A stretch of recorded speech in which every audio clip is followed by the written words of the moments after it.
Sebelumnya, Assalamualaikum warahmatullahi wabarakatuh.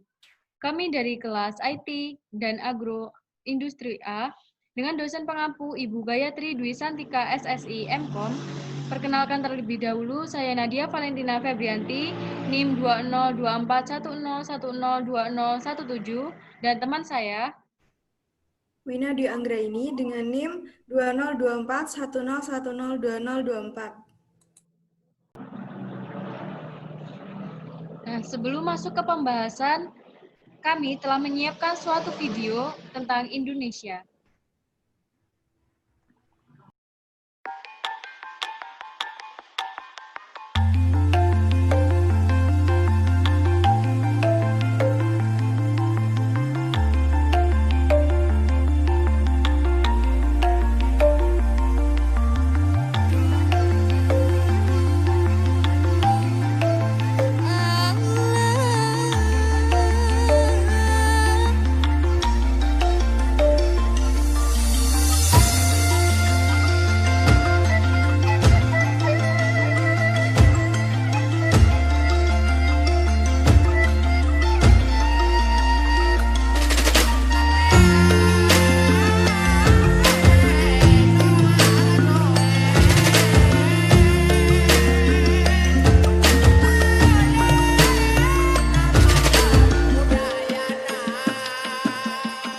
Banyak yang ku lewati, banyak yang ku alami. Kenanganmu tersimpan di hati. Walau ku harus pergi, walau ku harus berlari, kenanganmu terasa di hati. Saat kau menari dengan tawa, rasa terkesima mulai melebur dalam hati ini, dan ku telah arungi luas semesta, tapi tak ada yang mengalahkan indah parasmu.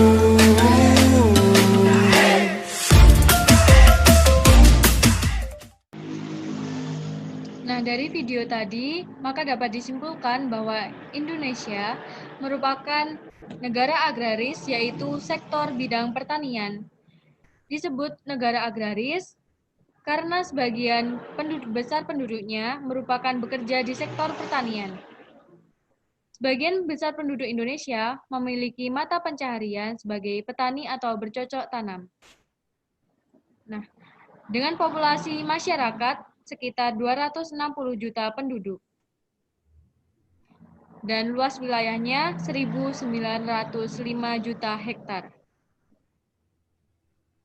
Tetapi, Badan Penelitian dan Pengembangan Pertanian atau BPPP menyatakan bahwa lahan di Indonesia yang berpotensi atau sesuai untuk pertanian seluas 94 juta hektar. Dengan kesimpulannya bahwa lahan untuk pertanian hanya sekitar 4,94%.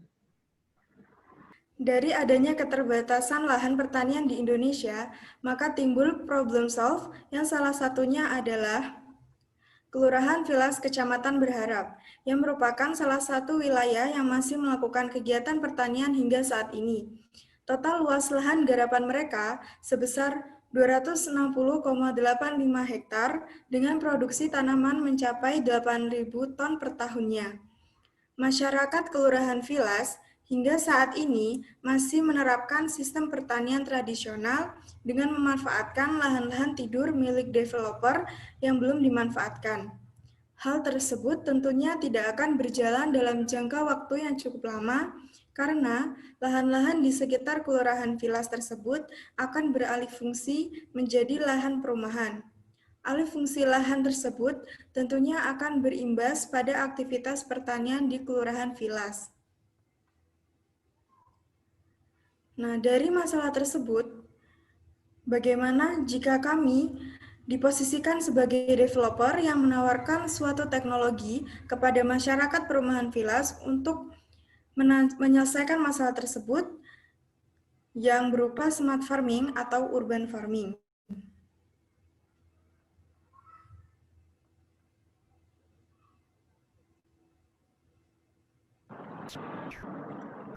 Nah, di sini kami menawarkan tentang teknologi smart farming.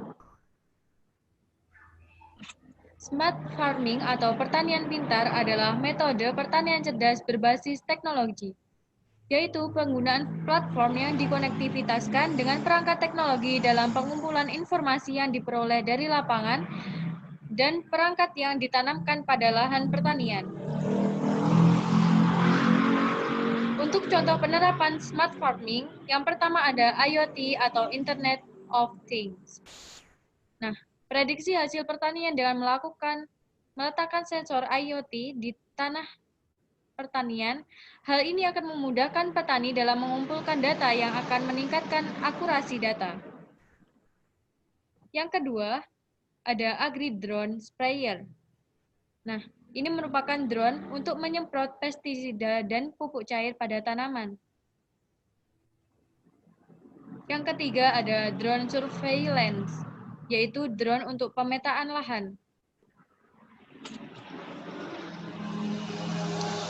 Yang keempat adanya wireless CCTV dengan solar panel. Nah, ini bertujuan untuk keamanan pangan dan pencegahan hama dengan penempatan wireless CCTV dengan solar panel di beberapa titik di lahannya.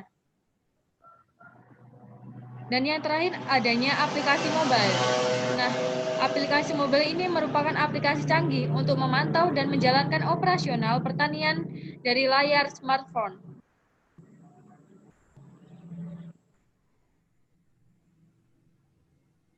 Nah, lalu apa saja yang kami berikan? Nah, solution smart farming yang pertama adalah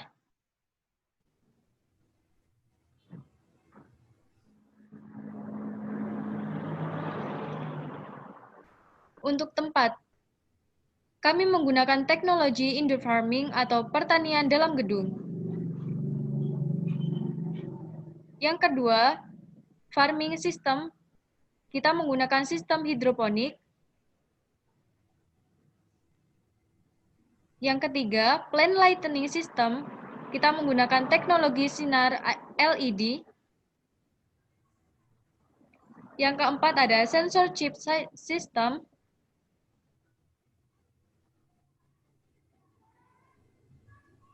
Yang kelima, kami nanti akan menjelaskan tentang bagaimana sistem itu bekerja. Dan yang terakhir adalah worker smart farming.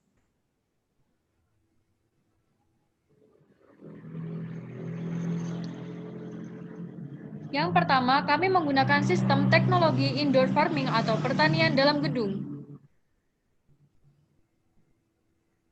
Nah, indoor farming merupakan salah satu bentuk pertanian modern secara vertikal yang dapat digunakan pengusaha di Indonesia.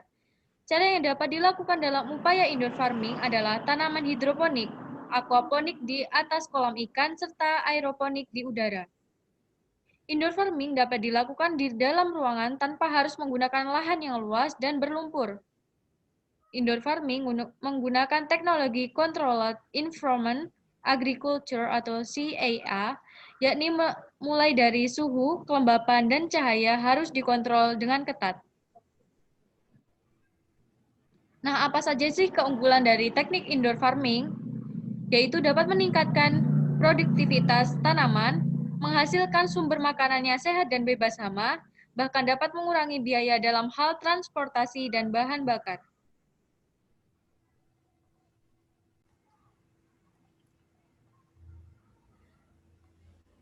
Dan yang selanjutnya adalah farming system. Di sini, farming sistemnya digunakan dengan menggunakan sistem hidroponik. Sistem hidroponik sendiri adalah sistem menanam tanaman yang memanfaatkan media air tanpa menggunakan media tanah. Nah, di sini hidroponik di dalam ruangan ini digunakan dengan metode susunan rak ke atas atau vertical farming agar tidak memerlukan lahan yang luas. Namun, sistem hidroponik yang kami maksudkan adalah sistem hidroponik yang dikombinasikan dengan teknologi seperti teknologi pencahayaan, temperatur, dan suplai air yang dilakukan secara otomatis. Sistem hidroponik sangat populer di kalangan masyarakat saat ini. terutama di daerah perkotaan. Hal ini dikarenakan teknologi hidroponik tidak memakan banyak lahan, sehingga mudah dilakukan di perkotaan. Dan yang selanjutnya adalah plant lighting system. Plant lighting system yang digunakan pada smart farming ini adalah teknologi LED, yakni pencahayaan dalam ruangan yang dibantu dengan teknologi LED. Di sini kita akan mulai dengan pengertian cahaya. Cahaya sendiri merupakan unsur yang penting untuk pertumbuhan tanaman. Tanaman memerlukan cahaya untuk melakukan proses fotosintesis. Selama ini, cahaya hanya diperoleh secara alami dari sinar matahari. Hal ini akan dirasa sedikit sulit jika kita berkeinginan untuk menanam tanaman di dalam ruangan yang di mana intensitas cahaya matahari sangat sulit diperoleh. Nah, di sini akan muncul teknologi yang baik untuk pengganti cahaya matahari. Teknologi canggih dihadirkan untuk membantu menyelesaikan masalah sebagai pengganti fungsi dari sinar matahari, yakni lampu LED sendiri. Karena lampu LED sangat bermanfaat bagi pertanian dalam ruangan. Nah, lampu LED sangat berguna apabila diaplikasikan pada saat pembibitan dan pemeliharaan tanaman. Dan yang selanjutnya adalah gelombang cahaya. Gelombang cahaya pada lampu LED dapat memancarkan warna yang di mana masing-masing warna dapat memberikan manfaat. Nah, di sini kita akan membahas tentang warna pada lampu LED. Yang pertama adalah warna merah. Warna merah ini mendukung untuk pertumbuhan bunga. Yang kedua adalah warna biru, di mana berfungsi untuk merangsang pertumbuhan daun agar dapat tumbuh lebih cepat. Sementara itu, menurut salah seorang alumni dari IPB menyatakan bahwa warna merah dan biru adalah warna-warna cahaya yang dibutuhkan tanaman pada saat melakukan fotosintesis. Dengan warna merah dan biru, maka tanaman hijau akan menghasilkan zat hijau daun atau klorofil yang tinggi.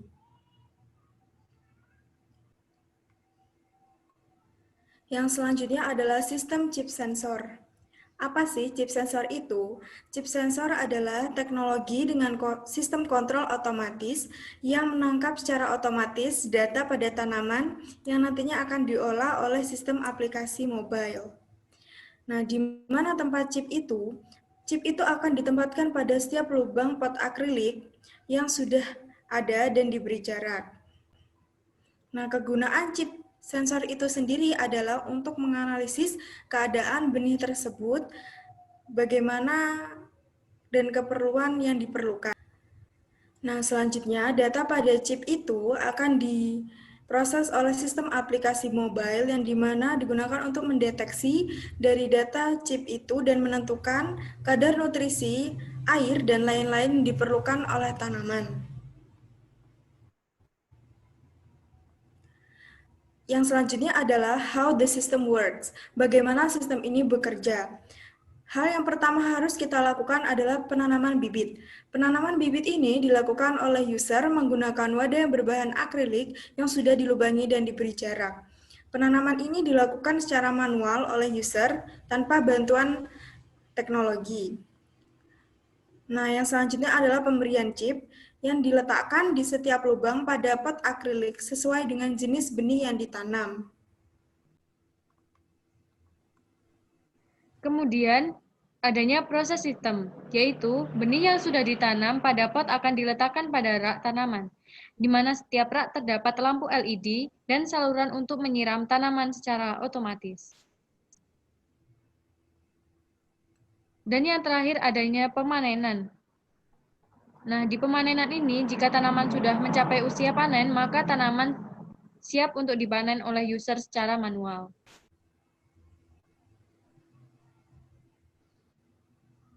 Nah, lalu bagaimana sih proses sistemnya? Nah, yang pertama, tiap tanaman membutuhkan air dan nutrisi.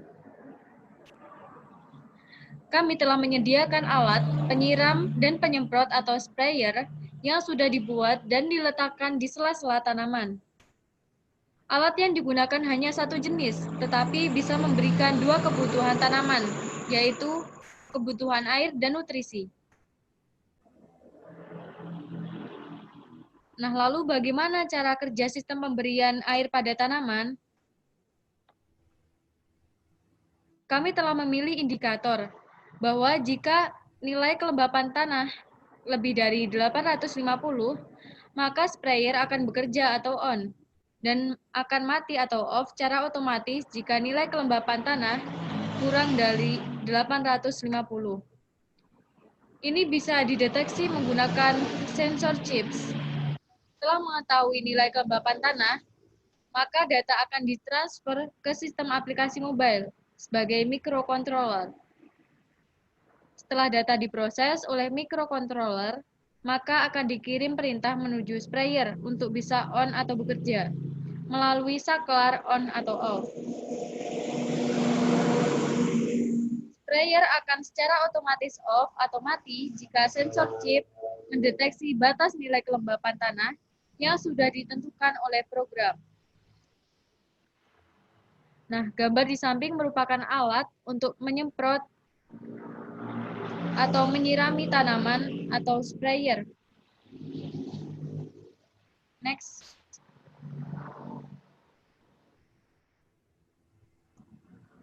Lalu bagaimana cara kerja sistem pemberian nutrisi?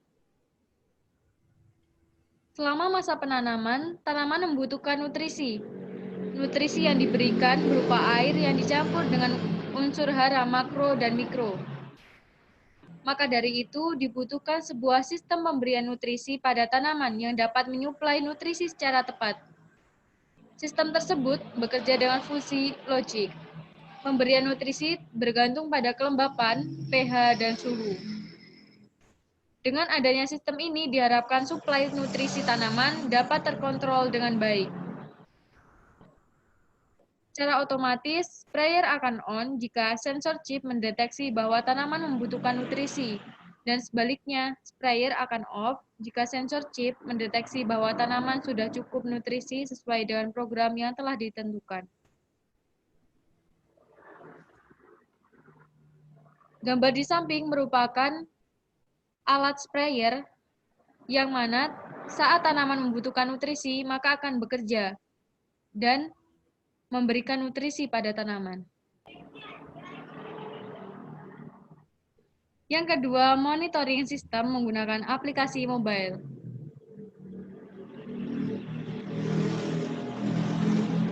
Monitoring sistem menggunakan aplikasi mobile ini bertujuan untuk pemantauan kondisi indoor farming. Dengan adanya monitoring ini, diharapkan user dapat menganalisa kondisi tanaman yang berhubungan dengan sensor chips. Di dalam sistem terdapat data analis, perubahan statistik, perubahan, pertumbuhan, dan perkembangan pada tanaman. Di aplikasi mobile ini, bertujuan untuk memantau dan menjalankan operasional pertanian dari layar smartphone. Nah, apa saja yang ada di dalamnya? Yang pertama itu ada data tentang pertumbuhan dan perkembangan tanaman. Yang kedua ada grafik kelajuan pertumbuhan dengan menggunakan solution smart farming. Yang ketiga adanya pendeteksian dengan plant lightning system, sensor chip system, dan alat bantu sprayer yang digunakan untuk menyirami tanaman yang membutuhkan air dan nutrisi.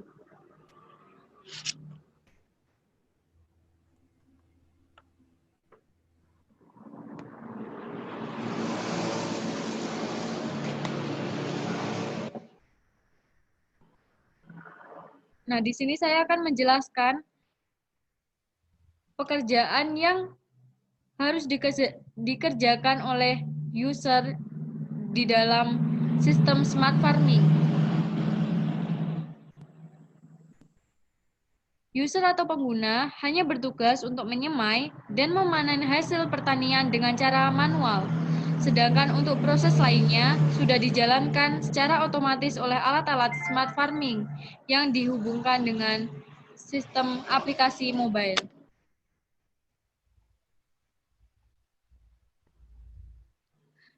Demikian tadi presentasi dari kami. Sebelumnya, kami mohon maaf yang sebesar-besarnya apabila ada perkataan yang salah, dan semoga apa yang kami sampaikan dapat bermanfaat. Terima kasih. Wassalamualaikum warahmatullahi wabarakatuh.